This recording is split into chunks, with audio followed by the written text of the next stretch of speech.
The gathering foot is used to form gathers in fabric. You can gather a single fabric, or you can join a gathered fabric to a second, flat fabric simultaneously. The gathering foot works best with softer, lightweight fabrics. For gathering light to medium weight fabrics, a ruffler is recommended.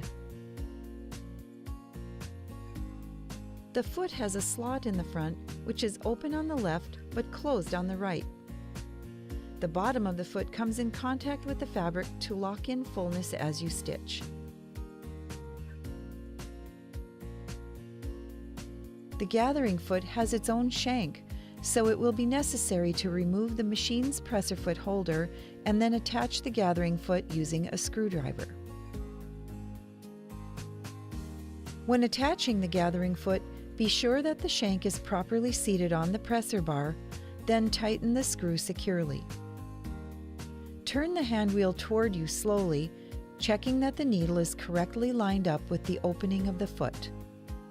To gather a single fabric, set the machine for straight stitch. Move the needle to left position for the widest seam allowance possible.